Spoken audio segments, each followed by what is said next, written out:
Welcome in, 2's Review, live from the booth at Fifth Third Bank Stadium in Kennesaw. Atlanta United 2 loses on a late penalty to Bruno Lapa and the Birmingham Legion 1-0. Jason Longshore, John Nelson with you on a Sunday afternoon that ends with a little bit of a sour taste, John. No question about it. And, Birmingham came in after playing midweek, and you kind of wondered how much their lineup would be different from what happened in their 1-0 win against Oklahoma City Energy at home. And they end up getting those moments. There's always that moment that we talk about, and it was a moment at 90-plus where it ends up being a penalty that's called, and Bruno Lapa puts it in the back of the net, and it's 1-0 for Birmingham Legion. Very, very big week for them, 6 points in 2 matches. Yeah, Birmingham ended up taking control of this match as the day went on, and they had the better chances. Rocco Rios Novo was outstanding with 6 saves, a couple spectacular ones. Atlanta United 2 needed to create more when they did have control of the match in the first 45, maybe even into about the 60th minute mark. It felt like Birmingham got stronger as the day went on. It's a credit to Tom Sohn. It's a credit to this roster who played in the midweek and was able to kind of get through the tired legs and really late didn't seem to be affected by playing on Wednesday night. Yeah, caught up with Chris Allen and George Campbell after the match and wanted to know what it was that Birmingham did that made things difficult. And Chris said that they sat back. A lot of men were behind the ball. They didn't have a whole lot of chances. And Chris admitted that it's something that they're going to have to improve on in training and getting ready for matches. They have to, possibly switch quicker, being patient and finding those right moments when it comes to taking advantage of situations. And George thought maybe that they were, along those same lines, sat back a lot behind the ball. Maybe they were tired from the midweek is what George was thinking. But at the same time, he also said it might have been half them, half us, just not doing things in the final third and closing those chances. And, obviously you can't rewind things. You can't go back in time, but it's another learning experience in possibly getting men behind what they were looking at with Birmingham going forward. But learning experience definitely for the young 2's today. Yeah, tale of 2 halves. First half, Atlanta United 2 had 62% of the ball. Shots were 5 apiece. Second half, Atlanta United 2 had 52% of the ball and were outshot 11-4. And those numbers felt like they climbed as the second half went on. Birmingham, I think, it was the better team today. They had the strategy that came in and was the right one considering they played Wednesday. They couldn't run with Atlanta United 2 for 90 minutes, so they condensed it down to about 30 that they could run with Atlanta United 2, and that was the right play from Tom Sohn. And the quality of Birmingham being able to bring on a Junior Flemings off the bench late. He nearly had a couple of chances, nearly added a second goal at the very, very end. Bruno Lapa was dangerous throughout. I think Atlanta did a good job with Nico Brett, with J.J. Williams, but it ends up being Lapa who converts the penalty, and it's the biggest talking point of the match. Cervania earns the penalty on a foul from Tyler Wolff, an incredibly light bit of contact there that earned the penalty. Yeah, and there was the discussion after the match with Tony Annan and assistant coach Henry Appaloo with the officials over it, and it was rather heated, and there were a lot of points being made by both Tony and Henry after the match. And in talking to Tony after the match, he said that, that was it certainly was a call that was made. So, obviously not happy with it, but it was a call that was made, and disappointed in the call being made by the officials that would turn a game like that in a moment like that so late. Yeah.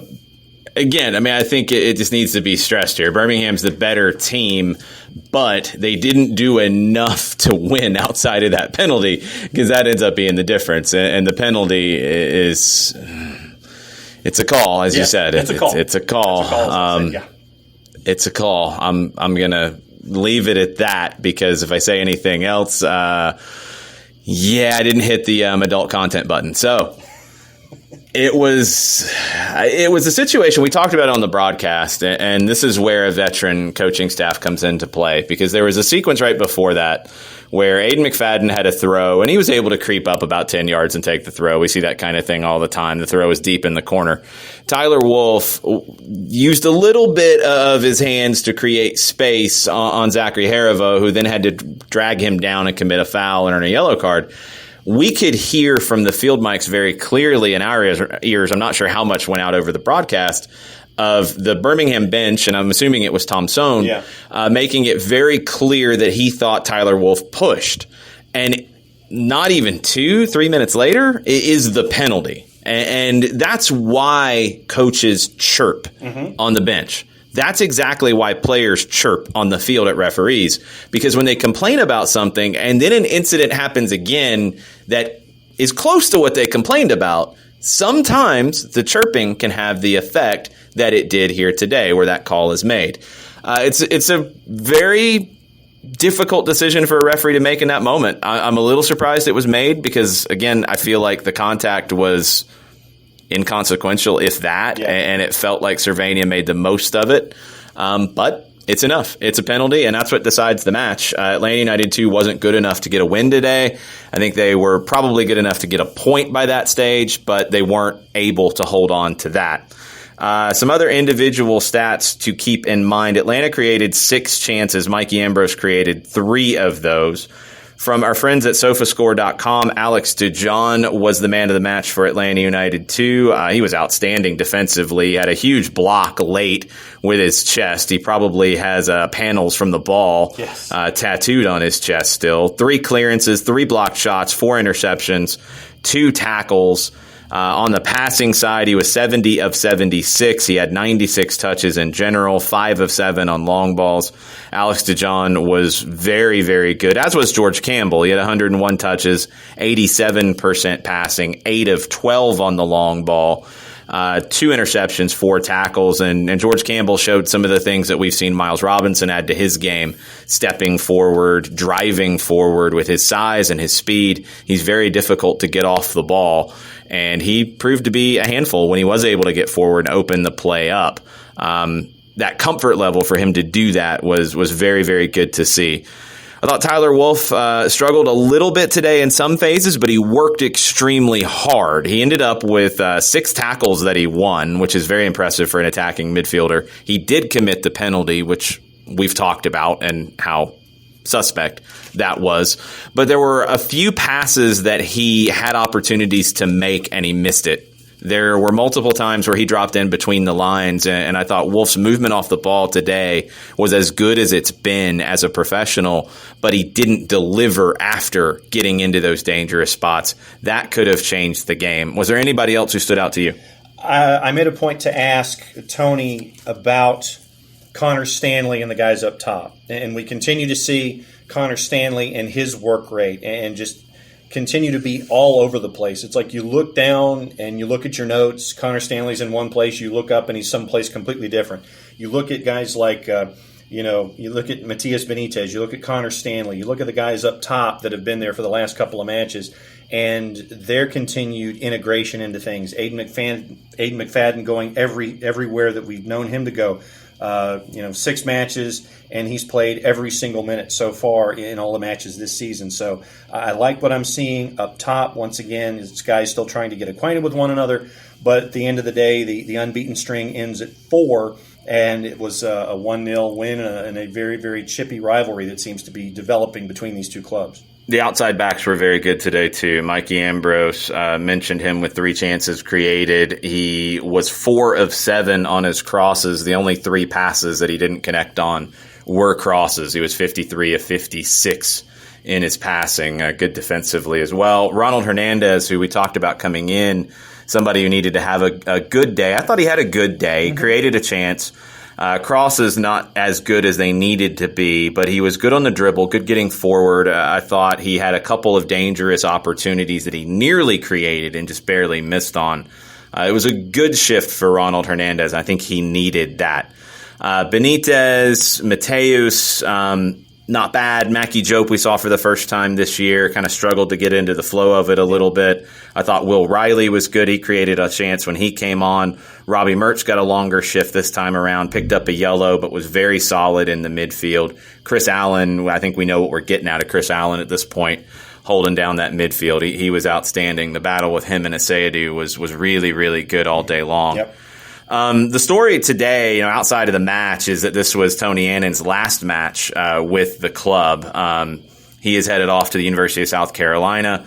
A new coach will be announced this week for Atlanta United 2 ahead of the game on Sunday as Louisville City comes to town. You had a chance to ask Tony a little bit in the press conference about that. What did Tony have to say? Well, it was I wanted to ask, and I didn't want to ask it as a legacy question because, that's not really where you want to go with something like that. But for someone who is employee number 5 and is leaving to go take a legacy position at the University of South Carolina, where he really could make his mark and be there for a very long time and put South Carolina on a national focus, I wanted to ask Tony about what he thought about the time that he spent with the club and leaving it in a better place. And he feels he left it in a better place than when he first got here. And that was one of the biggest things. He didn't want to think about legacies, but he knows that he's a part of the growth of this club to where it is. And he knows it's in good hands going forward. But the biggest thing that from Tony is just that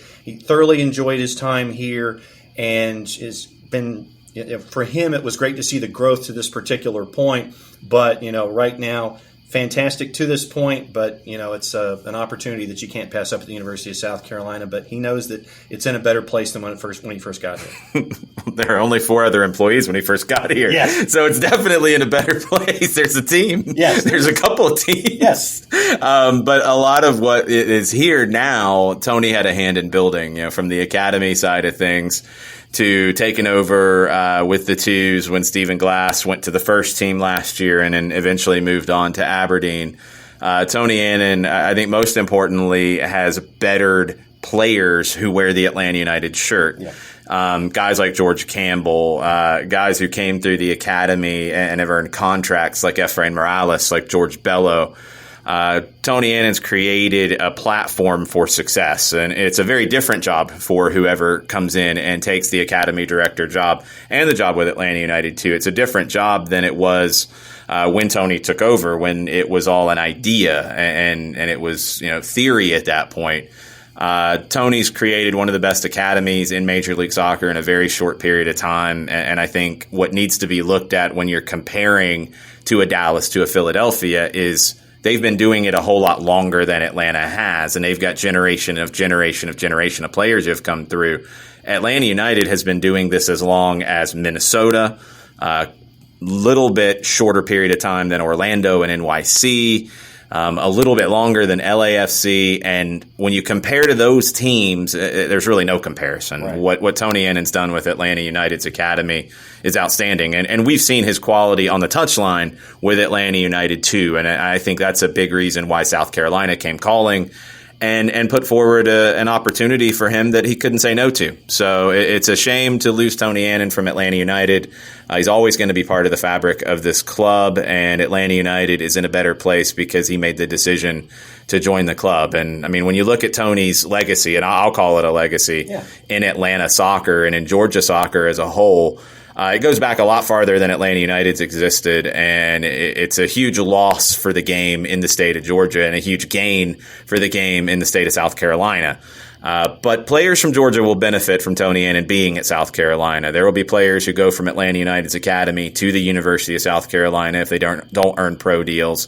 And there will be players from the state of Georgia who will go to play college soccer for Tony Annan at South Carolina. We'll be cheering South Carolina on. Luckily, Georgia doesn't have a men's soccer team, so I won't be conflicted when that happens. I can fully root for South Carolina in men's soccer and won't have to feel bad about it. But Tony's been great to us. He's always made time to speak to us for interviews and let us pick his brain. Last year, especially during the pandemic, I thought he was very open about the challenges for a coach during the pandemic, the challenges for an academy director during the pandemic, and we'll always be thankful for that. And we'll always be following Tony's career over at South Carolina. No doubt about it. And that's the thing is I want to see how many student athletes from the state of Georgia will now make their way to be a part of Tony's program there in Columbia now because of what we've seen and what we've known from Tony, the impact that he's had here in this footprint. I want to see what the egress is now and how many folks he can attract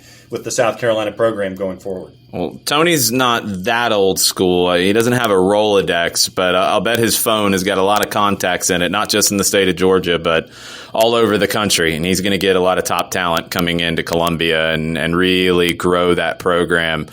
It's exciting to see where it goes under Tony, and it'll be exciting to see what announcements we hear from Atlanta United next week with the academy director and Atlanta United 2 jobs now open, and we'll hear something about the 2's job early in the week because Louisville City comes to town on Sunday. That they do, and it'll be it's always a tough test with Lou City with the firepower that they bring in, and so how does it? What's this week like for Atlanta United as they get ready for Lou City? It's going to be a really tough test coming off of this hard loss this afternoon. Yeah, it's a team that's going to have to pick themselves up after a difficult loss today, and we'll see the leadership from guys like George Campbell, from guys like Chris Allen, guys like Aiden McFadden, and what this week looks like. I think we'll have a pretty good sense of it really quickly next Sunday. What's the broadcast plans for next Sunday? Broadcast plans for next Sunday. Let me check the start time real quick. Oh, I was testing you. 7:30. It is a 7:30 kick Sunday evening. Hopefully will be as nice of a weather day as it was today. I hope some of you guys made it out to support the 2's. Good crowd, sounded loud from what we could hear in our ears and what we could see down below us. Hope you enjoyed the match if you had a chance to watch. If you guys have thoughts on it, tweet at us at Soccer Down Here and let us know. We'll be talking about it this week.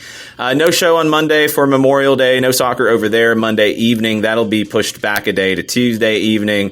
Overreaction Tuesday will start at 9 a.m. on Tuesday on twitch.tv/Soccer Down Here. Thanks for hanging out. Thanks for watching the 2's this afternoon. Thanks for listening to the 2's review. See y'all soon. Mucho platiel. Mucho platiel.